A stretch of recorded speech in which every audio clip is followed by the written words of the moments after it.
Keysteel TV, so you want to be a fighter series. This series we want to concentrate on strength and conditioning. Some people refer to this as S&C. It's not my particular area of expertise, so we've come down with Mujjy Ahmed. So we do a day in the life of, I'm going to catch up with his coach, Michael Doyle from Headstrong Strength and Conditioning. I'm going to catch up with things that he does throughout this strength and conditioning session. Yep.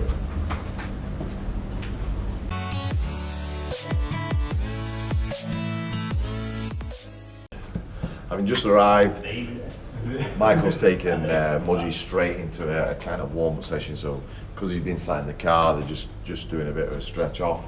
We're going to concentrate today on a bit of strength work, so we'll catch up everything that he does, and we'll flag Michael a little bit to tell us why he does this for combat sports. So basically why we do loads of short sprints is Mujjy's training for a marathon. Right. So all for a charity, so all these aerobic capacity work, so the long distance kind of stuff, Mujjy's already doing without me. So there's no point me coming in doing more aerobic capacity stuff when he's doing that 3 times a week. So we really try to keep it short, more the lactate threshold side stuff. Nice short burst, we're on about 30 seconds here, this round, so it's the stuff that he's not doing that we're going to really focus on here. And would you normally do this when he was in fight camp, or is this just because of the marathon? We'd normally keep it more to the capacity side of stuff out of camp. In camp we'd be starting to do with this, but like I say, because of the marathon I'm just changing it up a little bit. Just so we're not putting loads of stress on his body as well, because he's doing basically training for another sport, essentially. Just kind of keep the stress pretty low on the cardiovascular side. Right, Mujjy, you ready? Point 2s, so I want sub 30 here, let's go. So, strength and conditioning then for combat sport. Yeah. Why is it essential that people, have? So, basically as a strength and conditioning coach, my job is to get him better at the sport. Yeah. Not technically, more the human performance side. Yeah. So, you can do so much technically, but you're only really working one energy system at a time, really. So, let's say if you're on the pads, you're doing 10 threes. You're doing the technical stuff, you're only really isolating that one energy system. I'm here to try and build Mujjy's weaknesses. Right. So it's either, depending what block we're on, it's either strength development, power development, rate of force development, or the more the conditioning side, we kind of look at the energy systems. Like I say, Mujjy's doing a lot of his aerobic capacity stuff, which is going to be great to build a foundation, but in the sport of MMA, you're not just working one energy system. Right. There's a lot of blended energy systems. You might have really short bursts, you might have a really long grueling fight, so you have to kind of work and build on the energy systems for the fighter to be able to perform the best, really. It's crazy now that it's come on so far, we didn't know all this stuff, and there's people like yourself, you'll have studied, how long did you study for to get? Oh, years, so I've been in this business now for about 10 years. Right, okay, and you're probably still learning now. Yeah, always learning. So, like from us older fighters, we didn't have any of this stuff. It was just you worked on cardio, you went for a run in the morning, you did your kind of technique stuff, and then that's about it. And you see where you got in a fight. Which I mean, it's still come on so much, hasn't it? Yeah, there's a lot of everything's scientifically backed now. Yeah. And a lot of really good fighters back then, like you say, who were just running and technical training, and they've still probably got down some of the greatest of all time. Yeah. However, it's more to think how good could he have been. I know, if the science had been there, it's like you say, it is the science that's come on so much, and now people understand it a bit better, and they obviously come to people like you, and Mujjy's loving life. Right now, best place to be. So like I say, because we're a bit out of camp as well at the minute, there's nothing really looming. I like to go for about an 8-week fight camp, so we can go a little bit harder here as well. Yeah. Obviously, once we're in camp, you're thinking you might be training 2-3 times a day, multiple times a week. This has to be limited down a little bit. You need to basically get what you can out of the session without destroying your fighter. Right. If I absolutely beast Mujjy, and then tomorrow he's got hard sparring, he can't walk, he's not going to get better at his sport. So like I say, now when we've been out of camp, there's not everything running fully, kind of go a little bit harder here. So when they're out of fight camp, are you saying that you kind of put the building blocks in there Yeah. so that when they get into fight camp, you Yeah. can dial that down a little bit and let them do the technical stuff, the Yeah. things that they need to have. I always remember Ricky Hatton. So boxers always used to get up in the morning and run, and Ricky Hatton said, "Well, what's the point in that? Like, I'd run and then spar." He says, I'm not a runner. Yeah. Why do I want to do that at the best?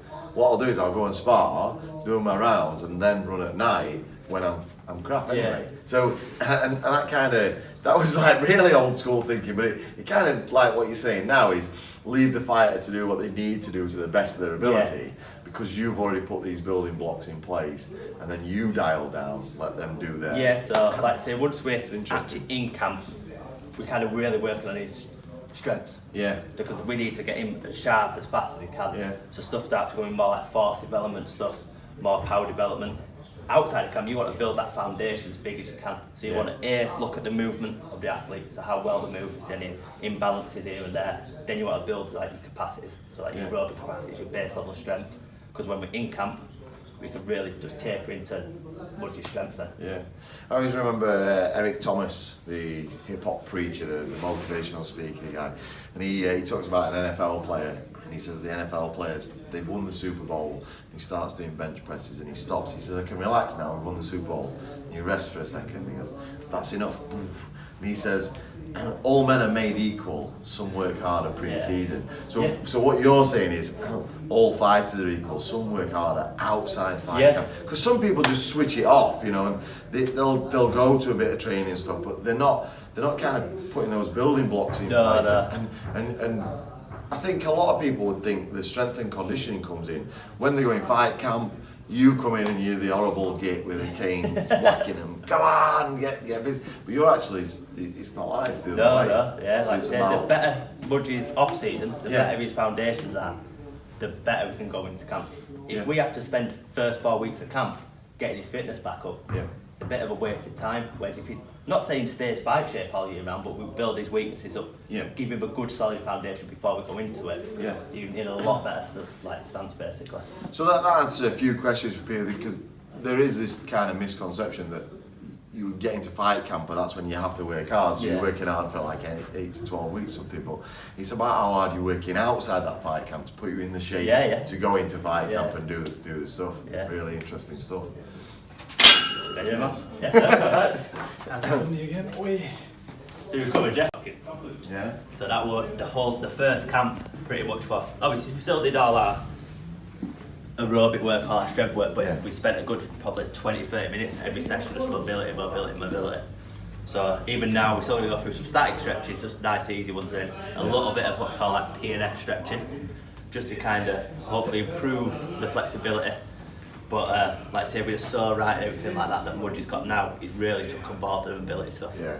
He probably does it every day. So you mentioned then that when you first started taking over S&C for Mujjy, you noticed some mobility work. So what is it that you do? Do you kind of go through a process with a new fighter? Yes. So that you can look at where they're strong, where they're weak? Yeah, so first session, I still run it even at the start of like fight camps and stuff like that. We run a whole probably take a week of just like testing and screening. Yeah. So the first thing I do is obviously all the paperwork, all like your legal kind of jargon stuff. But then we look at a movement screening, just how well does that athlete move. We take everything through his range of motion, see if there's any imbalances left to right, any injuries they might have had. That normally kind of leads to they've either pre-abbed it really well, and sometimes they're over pre-ab, and even the injured side ends up being more mobile than the non-injured side, or they don't know, and you get one leg that can come up to here, one leg that's already there. So we look at the actual overall movement, so that's the main thing you need to fix, how well the athlete moves. Then we do like a testing barrage, so just everything we go through, strength, power output, just aerobic testing, very short like burst testing. We kind of test everything we can. Then I kind of collate all that information, see what we need to improve on, what's good. So maybe we can still focus on it, but it's at the back end. It's like just keep it and maintain it or try and improve. But then we need to basically, like I said to you earlier, out season stuff. We're building them weaknesses up. So building what areas, like I said to you before. One reason why we had the rows in, we noticed with Mujjy his back, he's relatively still strong, compared to like general population, but it is a weak spot compared to his anterior movement, so his pushing movement. So that's why we're building a lot of posterior chain stuff. So you just kind of test as much as you can. Yeah. The more information I can get, the more information I know I can put into the camp, basically. It's cool. It's really interesting stuff, you know. It's like I said, the science of it is amazing now. Like you said, all the testing side of it to make sure that you know exactly how they move is, you know, it's kind of simple, really. Yeah. If you think about it, it's like, yeah, well, of course, that's the obvious thing. Yeah.